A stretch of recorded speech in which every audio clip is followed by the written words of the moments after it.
కొనియాడెదము మరువబడని మేలులు చేసెనని. స్తుతియు మహిమ ఘనత నీకే యుగ యుగముల వరకు. ఎంతో నమ్మతగిన దేవా, ఎంతో నమ్మతగిన దేవా. సమయంలో మరి సూర్య సత్యసాయి కుమార్ని పెళ్లి కుమారుడిగా మనం సిద్ధం చేద్దాం. తైలం ఉంచి అభిషేకించి కుమారుడిని పెళ్లి కుమారుడిగా మనం సిద్ధం చేద్దాం. దయవుంచి కబుర్ని చేసేయండి.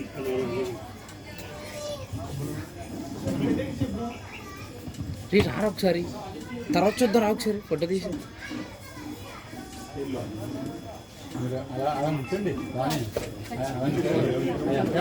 సార్ కొంచెం ఒకసారి సైడ్ సార్, ఒకసారి సార్ సైడ్కి ఉండాలి మాకు సార్. ఈవెంట్ సార్ గురుగారు ఏమండి ఏమండి మీరు ఒకసారి తప్పుకోండి. వీడియోలో ఆయన కనిపించట్లేదు, కొద్దిగా మీరు వెనక్కుండండి.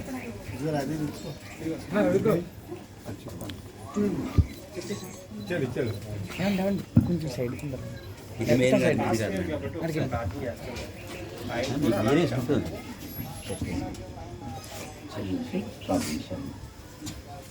లేదా అందరూ మాతో పాటు ప్రార్థనలు ఏకీవించండి. అది పెళ్లి కుమారుడిగా కుమారుడు మనం సిద్ధం చేస్తున్నాం. అందరూ కూడా దేవుని యొక్క ఆశీర్వచనములు దేవుని యొక్క జలగడి కుమారుడి మీద మెండుగా కుమరించినట్లుగా మనందరం ప్రార్థనాపూర్వకంగా మనం ప్రార్థన చేద్దాం. మొట్టమొదటి మానవుడైన ఆదాముని అవ్వని సృజించి వారిని దంపతులుగా జతపరిచిన దేవుడవుని. అప్పటి నుండి భూమి మీద వివాహ వ్యవస్థ జరుగుతూనే ఉంది. వివాహ వ్యవస్థను ఏర్పాటు చేసిన వాడవు, దానిని ఆశీర్వదించిన వాడవు, దానిని గౌరవించిన దేవుడవు. కనుక ఈ ప్రత్యేకమైన సమయంలో మా ప్రియులు సోదరి ఆ పుష్పకుమారి గారిని బట్టి మీ సన్నిధిలో ప్రార్థిస్తున్నాం. మీరు ఆ దంపతులను ప్రేమించి వారికి అనుగ్రహించిన సంతానము, వారికి ఇచ్చిన కుమార్తె సుమ, వారికి ఇచ్చిన భర్త, ఆ ప్రియ కుటుంబాన్ని బట్టి వారికి ఇచ్చిన బిడ్డల కొరకై ప్రార్థిస్తున్నాం. అలాగే వారి ఏకైక కుమారుడు ఆ చిరంజీవి, ఆ సూర్య, ఆ సత్యసాయి కుమార్ని బట్టి మీ సన్నిధిలో ప్రార్థన చేస్తున్నాం. ఈ ఉదయకాలము కుమారుణ్ణి పెళ్లి కుమారుడిగా తైలముంచి అభిషేకించి పెళ్లి కుమారుడిగా సిద్ధపరుస్తున్నాం.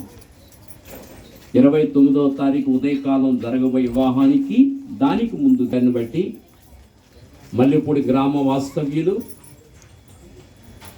మరి సహోదరి ఆ కుమారి గారిని బట్టి వారి కుమార్తె చిరంజీవి సౌభాగ్యవతి మేరీ కుమారిని బట్టి నీ పాద సన్నిధిలో ప్రార్థిస్తున్నాం.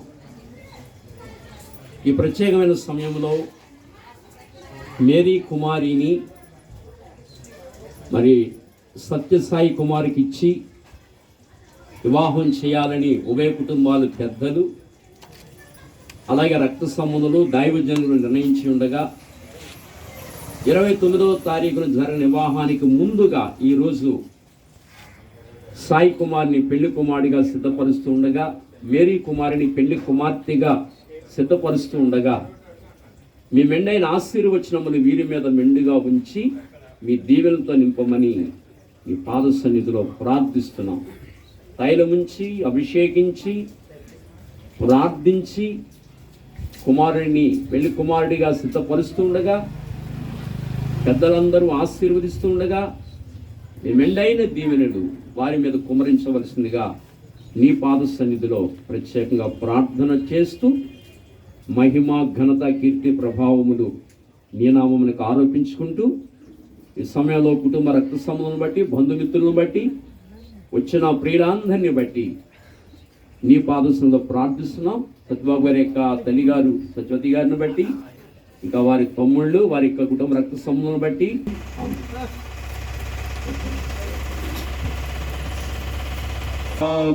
బల బుద్ధి నీతి ప్రభావ పరిశుద్ధ జన తనయుడ నరరూపదారుడ పరిశుద్ధ తనయుడ నరరూపదారుడ నరులను రక్షించు కరుణా సముద్ర నరులను రక్షించు నరులను రక్షించు నరులను రక్షించు కరుణా సముద్ర పరిశుద్ధ పరిశుద్ధ పరిశుద్ధ ప్రభువా వరదూతలైనా నిన్ వర్ణింపగలరా.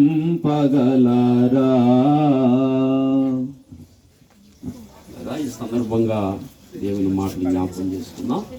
కొన్ని మాటలు దేవుని మాటలు జ్ఞాపకం చేసుకుని మనం పెళ్లి కుమారుడిగా సిద్ధం చేద్దాం. యోహాను సువార్త 3వ అధ్యాయము 29వ వచనాన్ని చదువుకున్నామండి. 3:29వ వచనాన్ని చదువుకున్నాం. ఎవరైనా చదివించండి. యోహాను సువార్త 3:29. పెళ్లి కుమార్తె గలవాడు పెళ్లి కుమారుడు. దేవుని వాక్యంలో ఇలా చెప్పబడుతుంది, పెళ్లి కుమార్తె కలిగిన వాడు పెళ్లి కుమారుడు అని దేవుని వాక్యం మనకు తెలియజేస్తుంది. కనుక దేవుని వాక్యము ఇలా మాట్లాడు, పెళ్లి కుమార్తె కలిగిన వాడే పెళ్లి కుమారుడు. మరి సాయి చక్క పెళ్లి కుమార్తెను సంపాదించుకున్నాడు. మన ఏం పేరు నేను సూర్య సత్య సాయి కుమార్. మీ పేరు అదే పెళ్లి కుమార్తె సంపాదించుకున్నావు కదా. నేను అలాగే మీకు తెలియదు కదా. Okay okay. ఏ ఊరు? మల్లెపూడి. అక్కడ సంపాదించుకున్నాం అనమాట. అంటే దేవుని వాక్యం చెప్తుంది, పెళ్లి కుమార్తె కలిగిన వాడే పెళ్లి కుమారుడు. అంటే ఇప్పుడు సాయి కుమారు మల్లెపూడి గ్రామంలో మరి పెళ్లి కుమార్తెను సంపాదించుకున్నాడు, అక్కడ సెలెక్ట్ చేసుకున్నాడు. కనుక పెళ్లి కుమార్తె కలిగాడు, ఆ పెళ్లి కుమార్తెను సంపాదించుకున్నాడు కనుక ఇప్పుడు పెళ్లి కుమారుడు అవుతున్నాడు. కాబట్టి వాక్యం అదే చెప్తుంది, పెళ్లి కుమార్తె కలిగిన వాడే మేరీ కుమారిని చిరంజీవి సాయి కుమారికి ఇచ్చి వివాహం చేయాలని ఉభయ కుటుంబాల పెద్దలు నిర్ణయించారు. కనుక 29వ తారీఖున జరగనున్న వివాహానికి ముందుగా మనం పెళ్లి కుమారుడిగా కుమారుని సిద్ధం చేస్తున్నాం. ఈరోజు అక్కడ కూడా పెళ్లి కుమార్తెగా మేరీ కుమారిని పెళ్లి కుమార్తెగా సిద్ధం చేస్తున్నారు.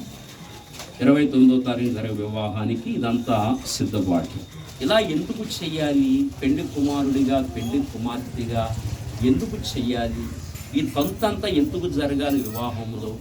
వివాహానికి ముందు ఈ తంతు ఎందుకు ఇలా జరుగుతుంది అని మనం ఆలోచన చేస్తే,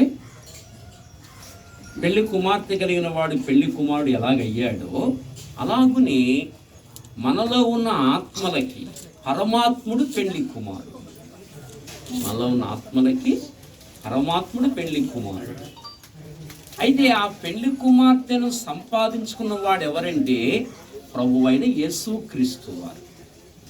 ఎందుకంటే మానవుని ఆత్మకు చావు అనేది లేదని మనకి బైబిల్ బోధిస్తుంది, అన్ని గ్రంథాలు కూడా బోధిస్తున్నాయి. కావండి భగవద్గీతలు అంటాడు, నైనం చిందంతి చస్త్రాణి నైనం దహతి పావకః నైనం క్లేదయంత్యాపో నశోషయతి మారుతః.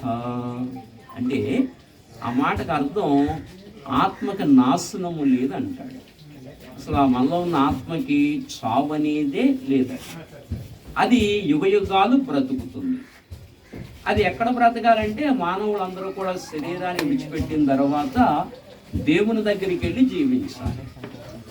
అయితే మానవుడు పరిస్థితి మనం ఆలోచన చేస్తే మానవ హృదయం ఏమో అబద్ధాలతో, కామ, క్రోధ, లోభ, మోహ, మదమాత్సర్యాలతో కదా. ప్రతి మానవుడు హృదయం అదే కదా. నేను ఒక్కసారి కూడా అబద్ధం ఆడలేదంటే అన్నవాడు భూమి మీద ఎవరైనా ఉంటారా? ఉండదు. కావండి అసలు నా హృదయంలో చాలా చెడు ఆలోచనే రాలేదని అన్నవాళ్ళు ఉంటారా? ఉండదు.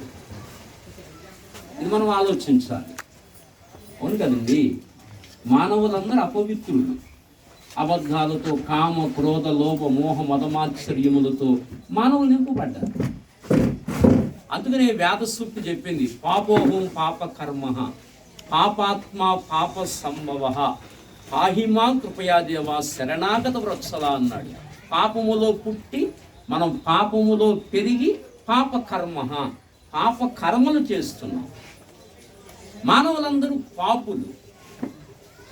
బైబిల్ బోధిస్తుంది, వేద సూక్తులు కూడా చెప్తున్నాయి. పాపోహం పాప కర్మ పాపాత్మ పాప సంభవ పాహిమా కృపయా దేవ శరణాగత వృత్సల అంటాడు. పాపములో పుట్టి పాపములో పెరిగి పాప కర్మలు చేస్తూ వస్తున్నాం. చూపుల ద్వారా దోషం, మాటల ద్వారా దోషం, ఆలోచన ద్వారా దోషం, క్రియల ద్వారా దోషం. ఇలాగున జీవించడం ద్వారా ఆత్మ కలుషితమయ్యి పరిశుద్ధుడైన దేవుని దగ్గరకు ఆత్మను చేరుకోవట్లా. దేవుడేమో పరిశుద్ధుడు, మానవుడేమో అపవిత్రుడు. ఈ ఆత్మలు అక్కడికి వెళ్ళాలంటే సాధ్యపడదు. అప్పుడు మానవ ఆత్మను కడగడానికే, మానవుని శుద్ధి చేయడానికే పరమాత్ముడు భూమి మీద అవతరించవలసి వచ్చింది. నరవతారం ఎత్తి యేసు క్రీస్తు అనే పేరు ధరించి లోకానికి రావలసి వచ్చింది. వచ్చి మనం చేతుల ద్వారా చేసిన పాపాలకి ఆయన చేతుల్లో మేకులు కొట్టబడ్డాయి. మనం చేసిన పాపాలకి, సరిగా వింటున్నారు ఈ మాటలు, మనం చేసిన పాపాలకి, మనం కాళ్ళ ద్వారా చేసిన పాపాలకి ఆయన కాళ్ళలో మేకులు కొట్టబడ్డాయి. మన చెడు ఆలోచనలకి ఆయన తల మీద ముండ కిరీటం పెట్టబడింది. ఇలాగున మీరు నేను సకల మానవాళి చేసిన దోషములన్నిటికీ పరమాత్ముడు వచ్చి రక్తం చెందించవలసి వచ్చింది. అంటున్నారండి, ఆ మాట అర్థమవుతున్నాయి కదా. అప్పుడు ఆ రక్తంలో మానవుడికి పాప విమోచన ఉంది. అందుకే పాపం విమోచించబడాలి. పాపం నుంచి మనిషి బయటికి రావాలంటే సర్వ పాప పరిహరో రక్త పురోక్షణం అవశ్యం, తద్రక్తం పరమాత్మేన పుణ్యదాన బలియాగ అన్నాడు. సర్వ పాపములు, మానవుని యొక్క సర్వ పాపం పరిహరించబడాలంటే పరమాత్ముడు వచ్చి రక్తం చిందించాలి. అందుకే పరమాత్ముడు కన్యక గర్భం ద్వారా వచ్చి పరిశుద్ధుడిగా వచ్చి పవిత్ర రక్తాన్ని మన కొరకు చిందించాడు. చిందించి అలా మానవ జాతిని వారి పాపములన్నీ కడిగి శుద్ధీకరించి పెళ్లి కుమార్తెగా సిద్ధపరిచాడు. అలాగనే పెళ్లి కుమార్తెను సంపాదించుకున్నాడు ప్రభు అయిన యేసుక్రీస్తు వారికి. ఎలా సంపాదించుకున్నాడంటే బంగారం ఇచ్చో, వెండి ఇచ్చో, రూపాయి నోట్లు ఇచ్చో మనం సంపాదించుకోవాలి. తన ప్రాణం ఇచ్చి సంపాదించుకున్నాడు. తన ప్రాణం ఇచ్చి. ఈ మాట అర్థం కావాలి. మేము విశ్వబ్రాహ్మణ కుటుంబంలో పుట్టాం. యేసు ప్రభు అంటే అసలు పడదు మాకు. చాలా వ్యతిరేకంగా జీవించాం. అంత వ్యతిరేకం కాదు, మాకంటూ ఆచారాలు ఎక్కువ. చాలా వ్యతిరేకంగా జీవించాం ప్రభువుకి. అలాంటి మమ్మల్ని పట్టుకున్నాడు ఆయన. ఇవాళ ఆయన ఎవరో స్పష్టంగా మాకు అర్థమైంది, తేటగా అర్థమైంది. మోక్షం వెళ్ళాలంటే పరిశుద్ధుని మనం సేవించాలన్నమాట. నా పాపాన్ని భరించిన వాడు ఇంకెవరు భరించలేదు కదా, నా కొరకు ఎవరు సిలువేయబడలేదు కదా, నా కొరకు పాపను భరించిన వాడు యేసు ప్రభువు కదని స్పష్టంగా అర్థమైంది. పాపానికి వచ్చే జీతం మరణం. నా మరణం ఆయన అనుభవించి మరణాన్ని జయించి తిరిగి 3వ రోజున లేచిపోయాడు. జయశీలుడు అన్నమాట. మరణాన్ని జయించిన వాడు జయశీలుడు. ఆయన మన హృదయంలో ఉంటే మోక్షానికి వెళతాం. అదే బైబిల్ చెప్తున్న సత్యం, అదే వేదం చెప్తున్న సత్యం. ఏమన్నాడు? అపుత్రస్యా గతిర్నాస్తి. పుత్రుడు లేకపోతే గతి లేదు. పుత్రస్యా గతిహ. పుత్రుడు ఉన్నాడా గతి ఉన్నది. ఏ పుత్రుడు? మనకు పుట్టిన పుత్రులు కాదు. అసలు భూమి మీద కొంతమందికి పిల్లలే ఉండరు, కొంతమందికి ఆడపిల్లలే ఉంటారు. వాళ్ళందరూ నరకానికి వెళ్ళిపోవాల్సిందేనా? కొంతమందికి పిల్లలే ఉండరు. అలా కొంతమంది వివాహం కాకుండానే లోకాన్ని విడిచిపెడతారు. అలా పిల్లలే ఉండరు. కొంతమంది వివాహం అయిన పిల్లలు ఉండరు. కొంతమంది వివాహం పిల్లలు పుట్టా మగ పిల్లలు పుట్టరు, ఆడపిల్లలే పుడతారు. మరి పుత్రుడు లేకపోతే మోక్షం లేదంటే మరి వీళ్ళందరూ నరకానికి వెళ్ళవలసిందే.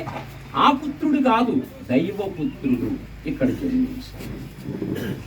ఆయన పరిశుద్ధుడై ఉండాలి, ఆయన పవిత్రుడై ఉండాలి. ఆ పుత్రుడు ఇక్కడ జన్మిస్తే మానవుడు మోక్షానికి వారసుడవుతాడు. అలాగున కలువరి సిలువలో మనందరి దోషములు భరించి ఆయన మనుషులు సంపాదించుకున్నాడు, కన్యకను సంపాదించుకున్నాడు, అంటే భక్త సమాజాన్ని సంపాదించుకున్నాడు. అలాగున భక్త సమాజము కలిగిన వాడు, భక్త సమాజాన్నే పెండ్లి కుమార్తె అని పిలిచారు, సంఘాన్ని పెండ్లి కుమార్తె అని పిలిచారు. కాబట్టి ఇప్పుడు మేరీ కుమారి సంఘానికి సూచన, సాయేమో యేసు ప్రభువుకు సూచన. ఇప్పుడు ఇద్దరికి పెళ్లి చేస్తాం, 100 ఏళ్ళు జీవిస్తారు. అలాగే రేపొద్దున ఆయన రక్తంలో కడుక్కున్న మనం ఆయనతో యుగ యుగాలు బ్రతుకుతాం. అది పెళ్లి తంతులో ఉన్న గొప్ప సంగతి. ఇప్పుడు ఇద్దరికి వివాహం చేస్తున్నాం, మనం అందరం కలిసి 100 ఏళ్ళు జీవిస్తారు, కలిసి జీవిస్తారు. అలా మన ఆత్మలు పరమాత్మలతో జీవించాలి, యుగ యుగాలు ఆయనతో జీవించాలంటే మనం పరిశుద్ధులం కావాలి. పరిశుద్ధులం కావాలంటే ఆయన కార్చిన రక్తంలో కడుక్కోవాలి. అప్పుడు యుగ యుగాలు ఆయనతో బ్రతుకుతాం. ఆయన నిత్య జీవము కలిగిన వాడు, ఆయనకు మరణము లేదు. ఆ నిత్య జీవాన్ని మనకిస్తున్నాడు. మన మరణాన్ని కొట్టివేసి మన ఆత్మ నరకానికి వెళ్లకుండా మనకి నిత్య జీవాన్ని అనుగ్రహిస్తున్నాడు ఆయన. అందుకనే యేసు ప్రభువుని రక్షకుడిగా మనం అంగీకరించాలి. అలాగని యేసు ప్రభు వారు పెండి కుమార్తెను సంపాదించుకున్నారు, సాయేమో మేరీ కుమార్తెను సంపాదించుకున్నాడు. అర్థమైందా? రేపు రొద్దుట వివాహం చేస్తాం, 29వ తారీఖున కలిసి జీవిస్తారు. అయితే పెళ్లి కుమారుని చేసిన రోజుని ఎందుకు తెల్లబట్టలు కడతామంటే, ఈ తెల్లబట్ట దేని గుర్తంటే పరిశుద్ధతకు గుర్తు. దేని గుర్తండి? పరిశుద్ధతకు గుర్తు. అందుకనే బైబిల్ చెప్తుంది, ప్రకటన గ్రంథము 3వ అధ్యాయము 4వ వచనం చదువుదామా? 3:4. అయితే తమ వస్త్రములను అపవిత్ర పరుచుకొనని కొందరు సార్దీసులో నీ యొద్ద ఉన్నారు. వారు అర్హులు కనుక తెల్లని వస్త్రములు ధరించుకొని నాతో కూడా సంచరించదరు. ఈ మాట చూసారా? వారు అర్హులు కనుక తెల్లని వస్త్రాలు ధరించుకుని నాతో కూడా సంచరించదరు అన్నాడు. తెల్లని వస్త్రాలు ధరించుకుని నాతో కూడా సంచరించదరు. ఏమండి, ఈ తెల్లని వస్త్రాలు దేనికి గుర్తు అంటే పరిశుద్ధతకు గుర్తు. దేవుడు ఎలాగో పరిశుద్ధుడు, అంటే పెళ్లి కుమారుడు చేసిన పెళ్లి కుమారుడిని తెల్లబట్టలు కడతాం, ఆ పెళ్లి కూతురు కూడా తెల్లబట్టలు కడతాం. ఈ తెల్లబట్టలు దేనికి గుర్తు అంటే పరిశుద్ధత. అంచేత ఇక్కడ ఏం చెప్పాడంటే, వారు అర్హులు కనుక తెల్లని వస్త్రములు ధరించుకొని నాతో కూడా సంచరించారు. దేవునితో సంచరించాలి, ఆయనతో ఉండాలంటే తెల్లని వస్త్రాలు కట్టుకోవాలి. ఆ తెల్ల వస్త్రాలు దేనికి గుర్తు? పరిశుద్ధతకు గుర్తు. అలాగనే పెళ్లి కూతురు చేసిన రోజున అందుకే తెల్లటి వస్త్రాలు కడతాం. ఎందుకంటే పెళ్లి కొడుకుని పెళ్లి చేసుకుని ఆయనతో జీవించడానికి అర్హురాలు అవుతుంది అని అర్థం. అది అంతే నీ మాట అందుకే చెప్పాడు, వారు అర్హులు కనుక తెల్లని వస్త్రములు ధరించుకొని నాతో కూడా సంచరించదు.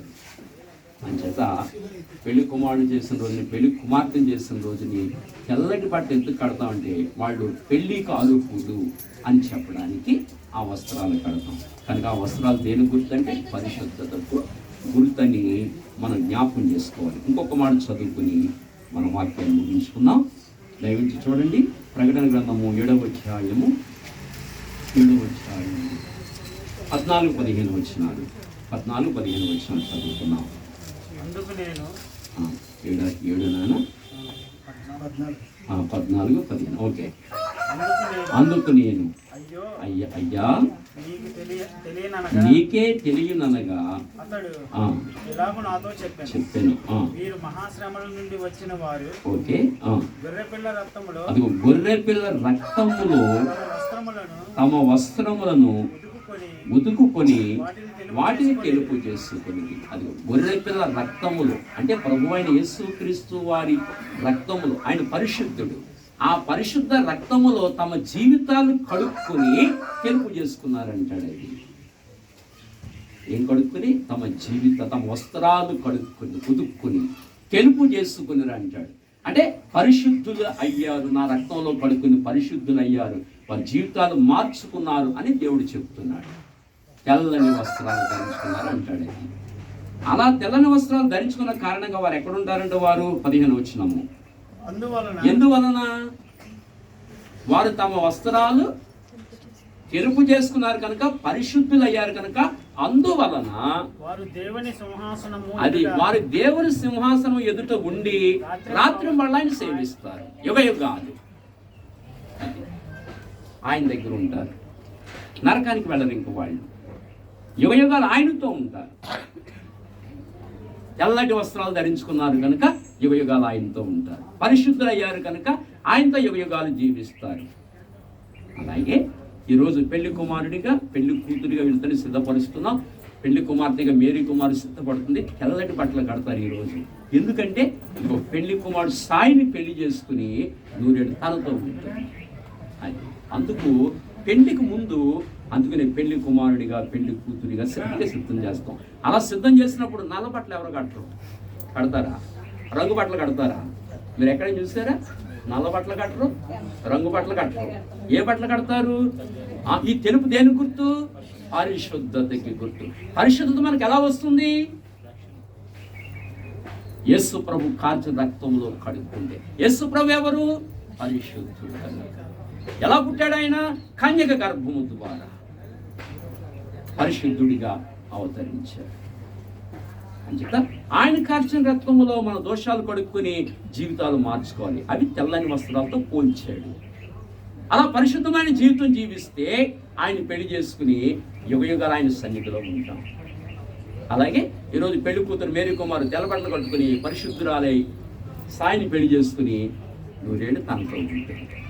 కనుక ఈ సన్నివేశం, ఈ వివాహంలో పెళ్లి కుమారుడిగా పెళ్లి కుమార్తెగా సిద్ధపరిచే సన్నివేశం దేని తెలియజేస్తుందంటే, నువ్వు పరమాత్మని పెళ్ళాడి యుగయుగాలు ఆయనతో బ్రతుకుతావు అని చెప్పడమే వివాహ తంతులో ఉన్న పరమార్థం. అది వివాహం చేస్తున్న కలిసి ఎలా జీవిస్తారో మన ఆత్మలు ఆయనతో యుగయుగాలు కలిసి జీవించాలి. అది వివాహ వ్యవస్థలో దేవుడు ఏర్పాటు చేసిన సత్యం. కనుక వీళ్ళిద్దరు ఎలా కలిసి జీవిస్తారు? రేపొద్దున మనందరం కలిసి సాయంతో కలిసి జీవించాలి. కనుక మరి సాయిని పెళ్లి కుమారుడిగా సిద్ధపడుతున్న సందర్భంలో దేవుడి మాట మనతో మాట్లాడుతున్నాడు. ఇంకా ఎవరైనా యేసు ప్రభు వారు ఎవరో తెలియని వారిగా ఉంటే మరి ఈ మాట విని ఆలోచించాలని, మోక్షం వెళ్ళాలంటే మార్గం ఏది అని అందరూ ఆలోచించాలని తెలియజేస్తూ, ఒకప్పుడు మాకు ఈ మార్గం తెలియలేదు, మేము కూడా అంటూ ఆచారాలతో ఆ విగ్రహాలు చేయిస్తూ వాటిని పూజిస్తూ అందులో ఉండిపోయాం. కొంతకాలానికి మాకు అర్థమైంది, విషయం అర్థమైంది, తేటగా గ్రహించాం, దేవుళ్ళలోకి వచ్చాం, పరిశుద్ధులం అయ్యాం. అలా మీరు కూడా పరిశుద్ధులు కావాలని ఈ మాటలు తెలియజేస్తూ, ఈ కొద్ది మాటలు మన వెనుకలో దేవుడు దీవించి ఆశీర్వదించాలని తెలియజేస్తూ ఇప్పుడు అందరం కలిసి మనం సాయిని పెళ్లి కుమారుడిగా సిద్ధం చేద్దాం. చిన్న మాట ప్రార్థన చేసుకుందాం. అందరూ ప్రార్థన చేసుకోండి. మరి ఈ సమయంలో తమ్ముడు రామకృష్ణ గారు ప్రార్థన చేస్తారు. ప్రేమ కలిగిన తండ్రి, పరిశుద్ధడానికి వందనాలు. ఇంతవరకు ఉన్నతమైన మాటలు పెళ్లి కుమారుడిగా సిద్ధపరుస్తున్న కుమారుడు సాయి కుమారుని ఉద్దేశించి, అలాగే పెళ్లి కుమార్తెగా సిద్ధపరచబడుతున్న మేరీ కుమారి గారిని గురించి, ఈ కాబోయే దంపతుల గురించి మీరు చక్కగా మాట్లాడుతూ వచ్చారు. ఈ పెళ్లి యొక్క వ్యవస్థను గురించి, ఈ పెళ్లి యొక్క వ్యవస్థను నియమించిన వాడు నీవేనని, ఈ పెళ్లి యొక్క వ్యవస్థ నాయన నిక్షత్వంలో యుగాలు ఉంటుందని, పెళ్ళి అయిన తర్వాత నిండు 100 ఏళ్ళు వారు కలిసి జీవిస్తారని అన్న సత్యాన్ని వాక్యములోంచి మాట్లాడుతూ మా అందరితో కూడా మీరు మాట్లాడిన ఉన్నత విశేషమైన మాటల కొరకు స్తోత్రాలు చెల్లిస్తూ, పెండ్లి కుమారునిగా సిద్ధపరచడానికి వచ్చిన దైవ జనాంగాన్ని బట్టి దైవజనులు, దైవ సేవకురాండ్రు, అలాగనే ముఖ్యంగా తల్లిదండ్రులు, కుటుంబ రక్త సంబంధులు, ఆత్మీయులు, స్నేహితులు, శ్రేయోభిలాషలు వచ్చిన వారందరినీ కూడా, పెద్దలైన వారిని అందరినీ కూడా ఈ మాటలు ఒక్కసారి ఆలోచింప చేయునట్లుగా కృప అనుగ్రహించమని ప్రార్థన చేస్తూ పెండ్లి కుమారునిగా సిద్ధపరుస్తుంటుండగా మీ యొక్క దీవెన ఆశీర్వాదములు మెండుగా కుమారుడి శిరస్సు మీద ఉంచమని ప్రార్థిస్తూ సియోనులో నుండి ఆశీర్వదించమని ఈ యొక్క కార్యక్రమం అంతట్లో సహాయపడుతున్నామని ప్రార్థిస్తూ మనవులు మీకు అప్పగించుకుంటూ యేసు ప్రభు పేరట అడిగి వేడుతున్నాము తండ్రి. ఆమేన్. అలాగే గంగయ్య కూడా చిన్న ప్రార్థన చేస్తారు. గంగయ్య చిన్న ప్రార్థన. సకల ఆశీర్వచనములకు తండ్రి, ఈ పరిశుద్ధమైన ఘనమైన దర్శనమైన నా స్తోత్రాలు చెల్లించుకుంటున్నాను ప్రభా. ఈ రోజునైనా ప్రభా పెళ్లి కుమారుడిగా సిద్ధం చేస్తుండగా మీరు తోడుని సహాయం దయచేయాలైన ప్రభా.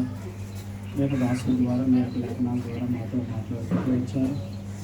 మరి నేను పెళ్లి వ్యవస్థని నాయన ప్రభా మీరు మొదటిగా ఆదాము అవ్వడం చేసినప్పుడు నాయన ప్రభా నేను పరలోకం మందు కూడా నాయన ప్రభా ఈ పెళ్లి వ్యవస్థ ఉంటుంది మాతో మాట్లాడి నాయన ప్రభా ఈ మాటను బట్టి మీకు నా స్తోత్రాలు చెల్లించుకుంటూ నాయన ప్రభా మరి మీరు జ్ఞాపకం చేసుకోమని, అలాగే నేను ప్రభా నా పెళ్లి కుమారుగా చెక్కిం చేస్తున్న సాయి కుమారుడు జ్ఞాపకం చేసుకొని వచ్చిన నాయన ప్రభా బంధువుల్ని, నా రక్త సంబంధుల్ని, స్నేహితుల్ని, శ్రేయాభిలాషను అందరినీ జ్ఞాపకం చేసుకోమని మీ చేతులు అప్పగించుకుంటూ మరి దాసుని అలాగే నేను సంఘటనలందరినీ మీ చేతులు అప్పగించుకుంటూ ఈ చిన్న ప్రార్థన పాఠశాలను చేసుకోమని మా ప్రభువు మా విషయంగా తెలియజేసిన మరి వేడుకుంటున్నాము తండ్రి. ఆమేన్.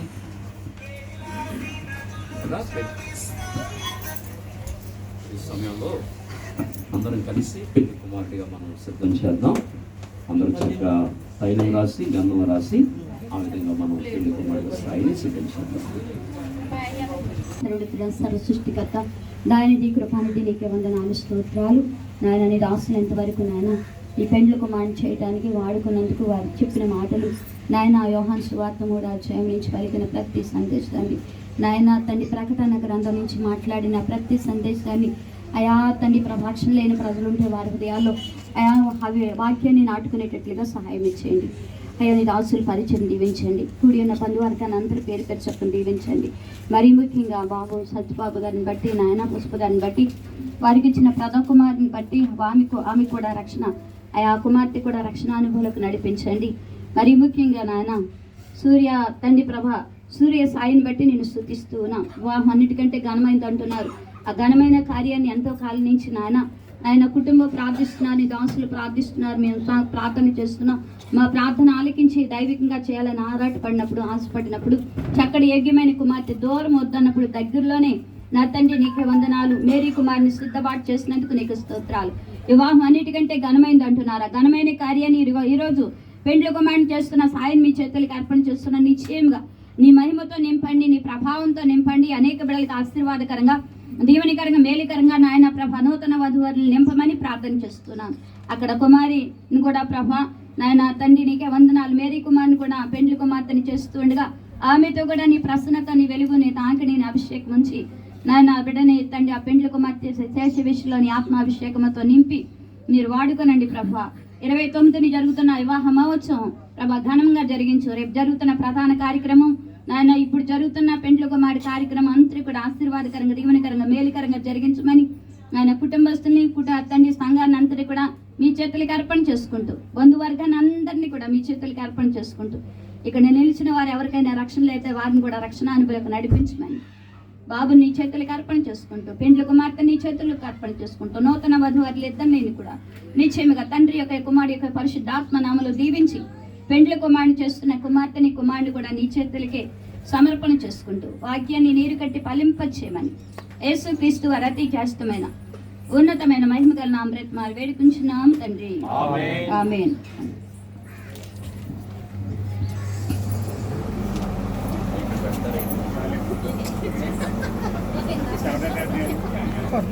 వచ్చినప్పుడు ఇచ్చి లైట్ చూస్తే కట్టేస్తున్నా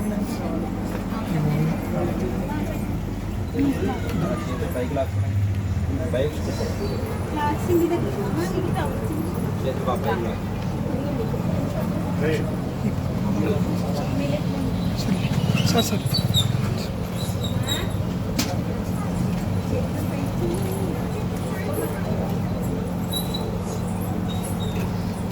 సార్ పట్టుకొని చూడండి మేడం కొంచెం ఎలా తిరగరా నా వైపు ఆ చెయ్యి దగ్గర తీసుకోండి మేడం మరి ఓకే ఇలా చూడండి కెమెరా వైపు సార్ నా వైపు చూడండి ఇటు స్మైల్ ఎలా స్మైల్ స్మైల్ ఓకే సార్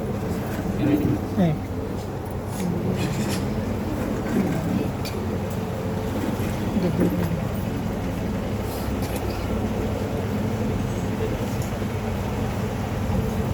చంద్రుని చెప్పండి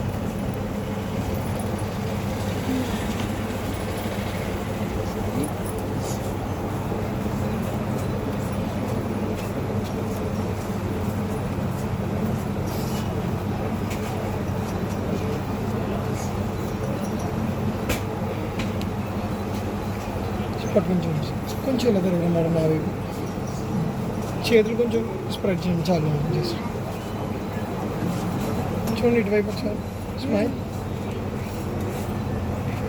ఓకే సార్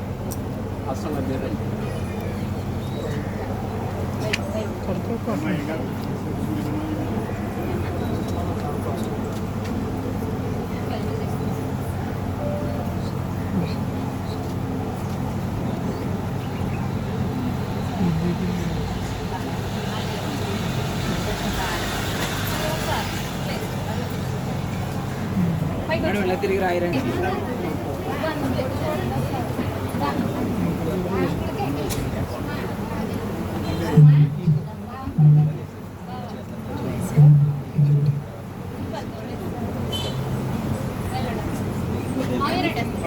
ఇలా తిరగండి సార్ ఒకసారి సార్ ఇలా రండి ఒకసారి సార్ ఒకటి ఆ పక్క వచ్చారు మీరు మీరు మీరు ఈ పక్క ఎడం పక్క సార్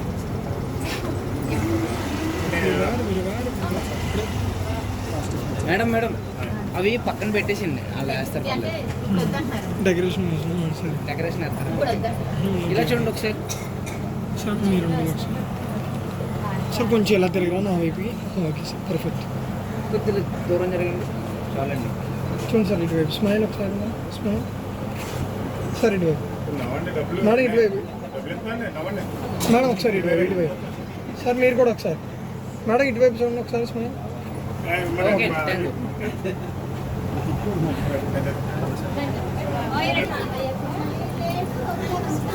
అలా పట్టుకుని ఇలా చూడండి చేపట్టుకున్నాను మీరు పట్టుకోండి చూడండి ఇటువైపు స్మైల్ ఎలాగా సార్ ఒకసారి చూడండి స్మైల్ ఇటువైపు అమ్మ ఇటువైపు ఓకే ఓకే మీరు కూడా కొంచెం ఇలా తిరిగి చూడండి ఇటువైపు బ్రో హెడ్ డౌన్ చేయండి సార్ ఇటువైపు నా వైపు స్మైల్ ఇలాగ ఒకసారి స్మైల్ చేయి దీన్ని సార్ ఒకసారి మేడం కొంచెం ఇలా తిరగండి మీరు చూడండి సార్ ఒకసారి చూడండి మేడం ఇటువైపు ఒకసారి స్మైల్ ఇటువైపు నా వైపు హెడ్ డౌన్ చేయకుండా కొంచెం లైట్గా చాలు మరి అది స్మైల్ ఆవిడే అండి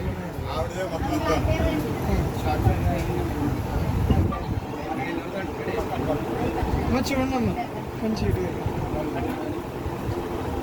ఇక ముందు తలకే ఇగో సార్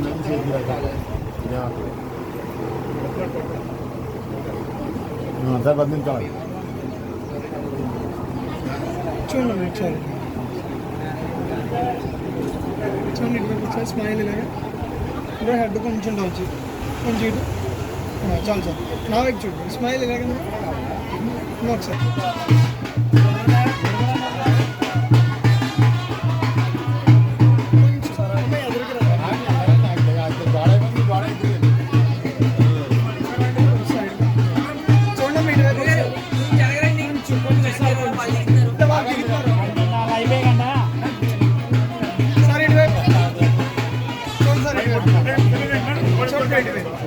నార్మల్గా ఫ్రీగా సార్ ఇటువైపు చూడండి ఇటువైపు స్మైల్ ఇటువైపు స్మైల్ ఒకసారి ఇటువైపు హెడ్ ఇదే ఉంది కదా రైట్ మనం ఒకసారి ఇలా వైపు చూడండి ఇటువైపు ఒకసారి స్మైల్ ఇలాగా ఒకసారి స్మైల్ అలాగే ఒకసారి బ్రో ఇక నా వైపు చూడండి మనం తర్వాత చూడండి కొంచెం ఫ్రంట్ గ్రాఫ్ మందే మెయిన్ చూడండి సార్ ఇటువైపు ఇప్పుడు హెడ్ కొంచెం డైన్ చేయమని చూడండి బ్రో ఇటు బ్యాక్ బోన్ సైడ్కి ఇటు స్టైల్ ఎలాగా స్మైల్, స్టైల్ ఎలాగా smile. Okay thank you bro. Tiffin bro. అలాగా దంపతులను ప్రేమించి వారికి ఇచ్చిన సంతానం కొరకు వందనాలు. కుమార్తె సుమ, వారికి ఇచ్చిన భర్త ప్రసాద్ గారు, వారికి ఇచ్చిన సంతానం బట్టి ప్రార్థిస్తూ, వారికి ఇచ్చిన ఏకైక కుమారుడు చిరంజీవి సాయి కుమారుని బట్టి మీ సంలో ప్రార్థిస్తున్నాం. ఈరోజు కుమారుని పెళ్లి కుమారుడిగా సిద్ధపరిచాం. మీ సేవకులుగా మేమందరము కలిసి కుమారుని ఆశీర్వదిస్తూ ప్రార్థిస్తూ ఉండగా పెద్దలందరి ఆశీర్వాదములు, దైవజన యొక్క ఆశీర్వచనములు, మీ మెండైన దీవెనలు వారి మీద మెండుగా కుమరించమని మీ పాద సన్నిధిలో ప్రత్యేకంగా ప్రార్థిస్తున్నాం. అలాగని సమయంలో చిరంజీవి సౌభాగ్యవతి మేరీ కుమారిని బట్టి ప్రార్థిస్తున్నాం. ఈరోజు ఆ కుమార్తెను కూడా పెళ్లి కుమార్తెగా అక్కడ సిద్ధపరిచి ఉండగా ఆ కుమార్తెను కూడా మీరు ఆశీర్వదించి దీవించండి. 29వ తారీఖు ఉదయకాలం దేవా మరి ఇరువురికి వివాహం చేయాలి. ఉభయ కుటుంబాలు పెద్దల సమక్షంలో దైవజనులు, పరిశుద్ధులు, బంధుమిత్రులు, స్నేహితులు అందరి సమక్షంలో నీ పాద సన్నిధిలో వారిరువురిని కూడా దంపతులుగా జతపరచడానికి మీరే సహాయపడుతూ రమ్మని నీ పాద సన్నిధిలో ప్రార్థన చేస్తూ కుమారుని దీవించి మీరు ఆశీర్వదించమని ఇప్పుడు పెద్దలందరూ దీవిస్తుండగా మీ మెండైన దీవెనలు కుమారుడి మీద మెండుగా కుమ్మరించి మీరు ఆశీర్వదించమని కోరుకుంటూ ఇక్కడ మా దైవజనులు లివింగ్స్టన్ గారిని బట్టి, తమ రామకృష్ణ గారిని బట్టి, అలాగే మీ దాసరాలు కరణం గారిని బట్టి విషయంలో ప్రార్థన చేస్తున్నాం. మీ దాసుని గారు నన్ను, మీ దాసరాలను బట్టి, అలాగే మరి వచ్చిన మమ్మల్ని అందరినీ బట్టి నీ పాద సన్నిధిలో ప్రత్యేకంగా ప్రార్థన చేస్తూ మీ దేవునితో నింపమని కోరుకుంటాం. పెళ్లి ఇంటి వారికి సర్వ శుభాలు మీరే కలుగు చేయమని నీ పాద సన్నిధిలో ప్రార్థన చేస్తూ మహిమ, ఘనత, కీర్తి, ప్రభావములు నీ నామమునికి ఆరోపించుకుంటూ యేసు ప్రభు శక్తి కలిగిన నామములో ప్రార్థన. ఆమేన్. మన తండ్రి అయిన దేవుని దీవెనయు, పరిశుద్ధాత్మిక అన్యోన్య సహవాసము, క్రీస్తు వారి యొక్క నిత్య కృప, పెళ్లి కుమారుడిగా సిద్ధపడిన కుమారుడు సాయి కుమారికి, అలాగని మేరీ కుమారికి, అలాగని పెళ్లి ఇంటి వారికి చేరవచ్చిన మనందరికీ సదాకాలము దేవుడు తోడై ఉండి నడిపించునుగాక. ఆమేన్. ఆశీర్వాదశతో నమ్మియున్నాము మీ సత్య వాగ్దాతము ఈ మాహి మీద కృమ్మారించుము దేవా, బ్రహ్మాన ప్రేమ వర్షం కృమ్మారించుము దేవా. ఆమేన్. ప్రభు సీయోనులో నిన్ను దీవించునుగాక. ఆమేన్.